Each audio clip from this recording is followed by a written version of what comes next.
Hello friends, तो आज ये मेरा दूसरा वीडियो है रियल टाइम रफ स्केचिंग के डेमो का। तो आई होप आप वीडियो को पूरा देखो और जो भी वहाँ पे मैंने बात बताए हैं तो उनको आप नोट कर लेना।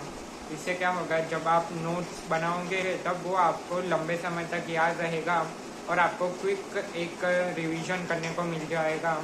जब भी आपको फिर पॉइंट्स आपको अगर याद करने हो तो वो नोट्स को देख के फिर आप याद करके इम्प्लीमेंट कर पाओगे। तो इसीलिए वीडियो को पूरा देखना और नोट्स बनाना।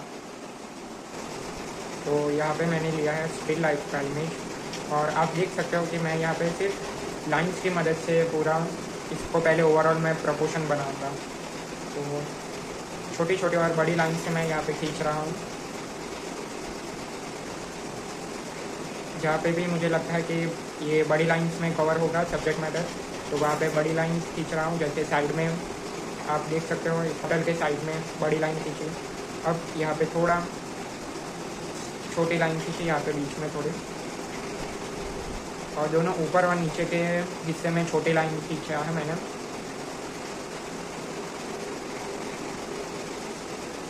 और अब क्विकली यहाँ पे मैं शेडिंग कर ऐड कर दूँगा। अब यहाँ पे सबसे इम्पोर्टेंट चीज़ है ये प्रोपोर्शन।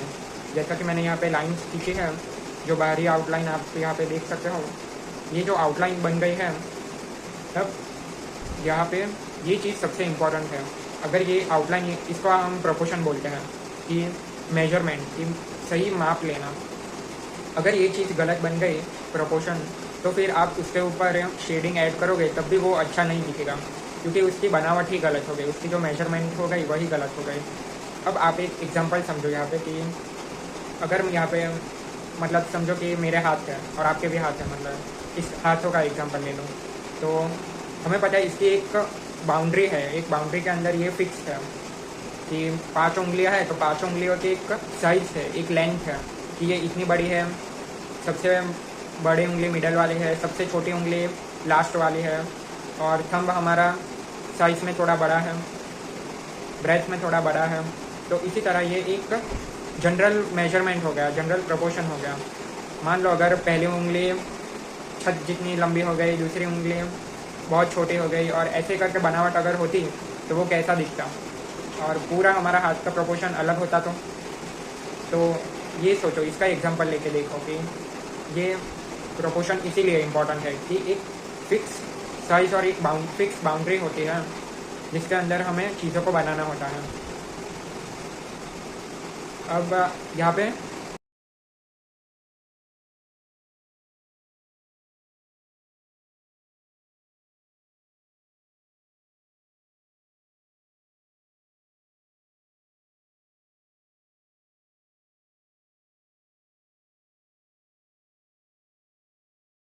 अब यहाँ पे एक राउंड फ्रूट है, तब यहाँ पे भी इसका प्रोपोर्शन यहाँ पे हम कंपेयर करेंगे कि इसको बोलते हैं कंपेरेटिव मेजरमेंट, कि जो ग्लास हमने बनाया है, जो बॉटल हमने बनाई है, तो उसके कंपैरिजन में जो फ्रूट है वो कितना बड़ा होगा। मान लो मैंने इस, जैसे कि आप स्केच में देख सकते हो, इतना मैंने बनाया है इतने साइज़ का, तो अगर मैं इसको छोटा या फिर बड़ा बना लूँ तो पूरे स्केच पे असर पड़ेगा ये। तो ये चीज़ प्रोपोर्शन में आती है कि साइज़ कितनी है, उसकी लेंथ कितनी है, कितना वो लंबा है सब्जेक्ट मैटर, कितना चौड़ा है, कितनी उसकी ब्रेथ है। तो ये सारी चीज़ें प्रोपोर्शन में आती हैं। तो इन सब चीज़ों को ध्यान में रखना इम्पोर्टेंट है। इसके बाद ही जब आप शेडिंग करोगे तब वो अच्छा फील देगी कि हाँ, वो जो रेफरेंस में बनाया है उस जैसा वो लग रहा है। और प्रोपोर्शन के लिए हम लाइंस और एंगल्स का यूज़ करते हैं। जैसा कि आप यहाँ पे देख सकते हो, मैं सिर्फ लाइंस और एंगल्स का यूज़ कर रहा हूँ। और शेप हम देखते हैं कि शेप कौन सा है, कि सिलेंडर है, ओवल है, सर्कल है। जैसे यहाँ पे साइड में जो फ्रूट मैंने ड्रॉ किया है तो उसका सर्कल में शेप है, अप्रॉक्स रफली सर्कल का शेप है यहाँ पे। और जो हमने बॉटल ड्रॉ की तो वो सिलेंडर का शेप है। तो ऐसा हम रफली, और सिलेंडर में भी वो हम नीचे का पार्ट और ऊपर का पार्ट डिवाइड करें तो नीचे का पार्ट में रेक्टेंगल और ऊपर भी रेक्टेंगल, तो नीचे का छोटा रेक्टेंगल, नीचे का बड़ा रेक्टेंगल और ऊपर का छोटा रेक्टेंगल। तो ऐसे करके भी हम स्केच कर सकते हैं, क्योंकि यहाँ पे रेक्टेंगल ड्रॉ करना ईजी है। हमें पता है कि रेक्टेंगल कैसे ड्रॉ करता है, कैसे ड्रॉ करना है, तो वो हमारे लिए ईजी हो जाएगा ड्रॉ करना। तो ऐसे ही आप भी शेप्स को कर सकते हो।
अब यहाँ पे थोड़ा बहुत मैं बैकग्राउंड में शेडिंग करके इस स्केच को ख़त्म करूँगा। आप जैसे चाहे बैकग्राउंड ऐड कर सकते हो। तो ये भी वैसे ही मैंने भी यहाँ पे रफली बैकग्राउंड में शेडिंग ऐड की है।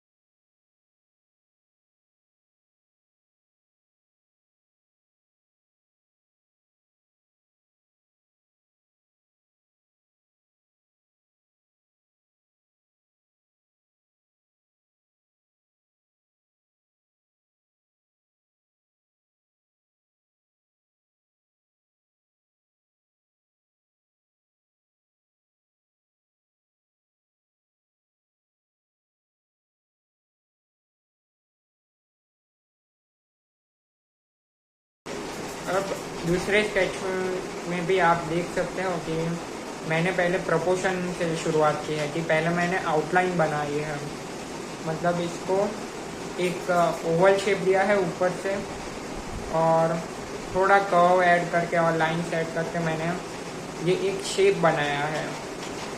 आप इसको रैंडम शेप भी हम कर सकते हो। ओवरऑल हम देखें इसको तो ये एक रैंडम शेप दिखेगा हमें, पर अगर हम इसको टुकड़ों में देखें तो नीचे का हमें सेमी सर्कल दिखेगा और ऊपर मैंने जो ड्रॉ किया है वो ओवल जैसा दिखेगा।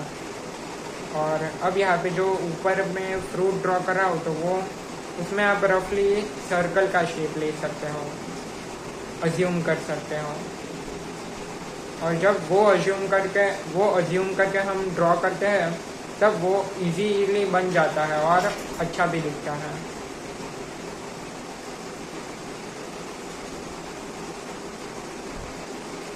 अब यहाँ पे स्केचिंग करते समय ऐसा हो सकता है कि, और ऐसा ज़रूर होगा अगर आप शुरुआत कर रहे हो, कि आपकी प्रोपोर्शन में गड़बड़ आएगी। कि मान लो कि जैसा मैंने यहाँ पे बाउल बनाया है तो वैसा एक्यूरेट शेप शायद आपका नहीं आएगा, कि बाउल थोड़ा छोटा बन गया, बड़ा बन गया, फ्रूट ज़्यादा बड़े बन गए बाउल से, और ये सारी चीज़ हो सकती है। तो इसके लिए यही चीज़ हमें ध्यान में रखना है कि प्रोपोर्शन अच्छे से हमने बनाया है कि नहीं। पहले मैंने यहाँ पे प्रोपोर्शन को ही देखा, फिर ही मैंने शेडिंग ऐड की, कि प्रोपोर्शन अच्छे से बना दिए मैंने, फिर मैंने शेडिंग ऐड की। तो शुरुआत में आप प्रोपोर्शन ही देख के ऐसे करके छोड़ सकते हो, जैसे कि अभी मैंने यहाँ पे बनाया है ऐसा कि सिर्फ बाहरी आउटलाइन आप बना के स्केच को छोड़ सकते हो, क्योंकि यही चीज़ पहले इम्पोर्टेंट है। इसके बिना आप दूसरे स्टेप में, शेडिंग के स्टेप में जाओगे तब वो स्केच बिगड़ने का चांसेस बहुत ही हाई है कि स्केच आपका ख़राब ही बनेगा और दिखेगा। ये खास चीज़ कि स्केच ख़राब दिखेगा आपका अगर प्रोपोर्शन गलत बनाया है तो।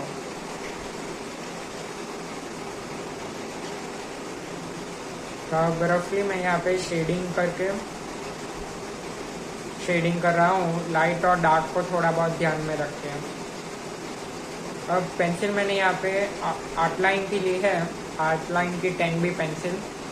अब ये भी थोड़ी लाइट चल रही है मेरे हिसाब से, क्योंकि शायद मानसून का सीज़न है और पेपर में मॉइस्चर ज़्यादा है, इसीलिए वो थोड़ा लाइट दिख रहा है, वो लाइट बन रहा है। तो ऐसे भी आपको चीज़ें ऑब्जर्व करती रहनी चाहिए कि क्यों ये लाइट स्केच दिख रहा है ऐसे, उसका रीज़न आपको पता होना चाहिए। तो अब यहाँ पे मैं एक स्कल का स्केच करूँगा। तो आप देख सकते हो मैंने पहले सर्कल बनाया यहाँ पे, और फिर मैं लाइंस खींच रहा हूँ, स्ट्रेट लाइंस खींच रहा हूँ, उस सर्कल में ही स्ट्रेट लाइन खींच रहा हूँ। तो धीरे धीरे ये बन रहा है। तो देखो आप ये कैसे स्कल का शेप मैंने ये बनाया सिर्फ सर्कल से ही। सर्कल में लाइंस ऐड की, सब्ट्रैक्ट की, और इसी से मैंने सर्कल उसके बाद फिर लाइंस और एंगल्स ऐड करके मैं यहाँ पे स्कल बना रहा हूँ। जैसा आप देख सकते हो नाक में भी यहाँ पे कर्व खींचा और स्ट्रेट लाइन यहाँ पे आँखों की तरफ, आई सॉकेट की तरफ स्ट्रेट लाइन।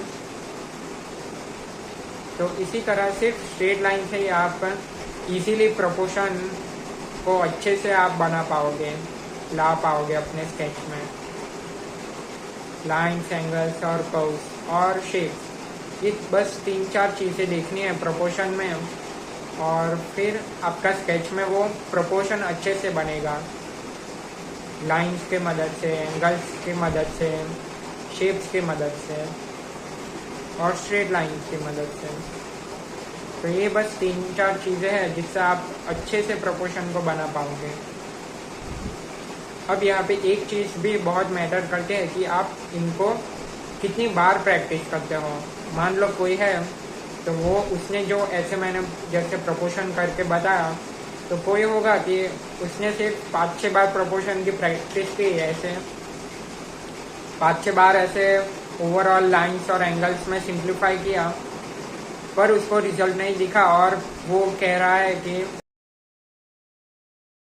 कि यार मेरा अच्छा रिजल्ट नहीं आ रहा है, मतलब मुझे जैसा स्केच चाहिए था वैसा नहीं वो बन रहा। और दूसरी तरफ उसने एक पर्सन का देखा जिसने, और दूसरी तरफ एक पर्सन है जिसने हज़ारों बार उस चीज़ को बनाया है, और तब जाके उसके बाद उसका अच्छा बनने लगा है। तो वो यहाँ पे तब प्रैक्टिस की बात आती है कि आपने कितनी प्रैक्टिस की है, कितनी बार प्रैक्टिस की है, कितनी क्वांटिटी में प्रैक्टिस की है। तो अब यहाँ पे आप देख सकते हो कि मैंने स्कल को इजीली बना लिया, एक ही अटेम्प्ट में बना लिया। जो इम्प्रेशन देना था मुझे स्कल का, तो वो एक ही बार में आ गया। तो वो इसीलिए आया कि मैंने इसको बहुत बार प्रैक्टिस कर चुका है, बहुत बार मैंने इसकी प्रैक्टिस की है कि प्रोपोर्शन कैसे अच्छे से मैं कि बहुत बार मैंने इसको प्रैक्टिस कर लिया है प्रोपोर्शन को। बहुत बार मिस्टेक हुई है, गलती हुई है, बहुत बार अच्छे से नहीं बनता, फिर भी मैंने प्रैक्टिस को कंटिन्यू करके ऑब्जर्व किया कि कैसे और मैं अच्छे से सुधारूं और चीज़ों को बनाऊं। और फिर जब हज़ारों अटेम्प्ट के बाद मेरे प्रोपोर्शन अच्छे हुए। तो आपको भी प्रैक्टिस को कंटिन्यू रखना है ताकि आप भी अच्छे से प्रोपोर्शन ला पाओ अपने स्केच में। अब यहाँ पे दूसरा स्केच में भी मैंने सर्कल ड्रॉ किया है और उसमें ही लाइंस और एंगल से पूरा स्केच बना रहा हूँ।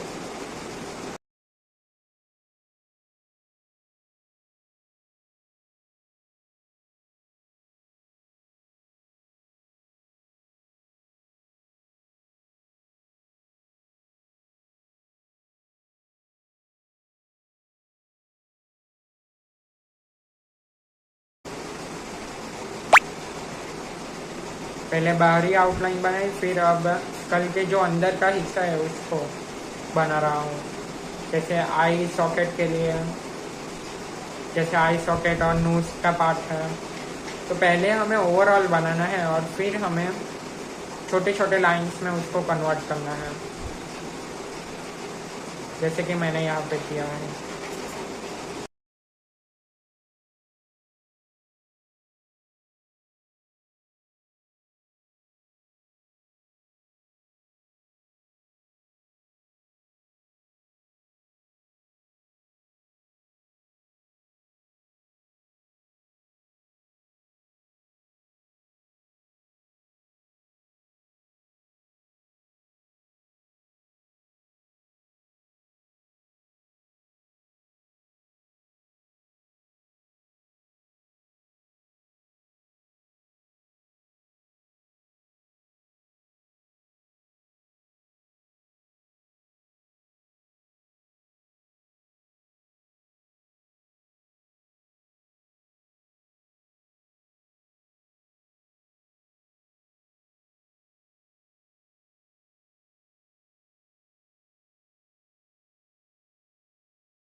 तो बस और अब रफली शेडिंग करके मैं जहाँ पे डार्क मुझे डार्क लग रहा है और जहाँ पे लाइट लग रहा है तो उसको भी रफली मैं डार्क और लाइट को ध्यान में रख के रफली शेडिंग कर रहा हूँ और थोड़ा बहुत बैकग्राउंड को शेड करके स्केच को ख़त्म किया है। थोड़ा बहुत बैकग्राउंड को शेड करके ये मेरा स्केच कंप्लीट हुआ। थोड़ा बहुत बैकग्राउंड को शेड करके मैंने यहाँ पे स्केच को कंप्लीट किया।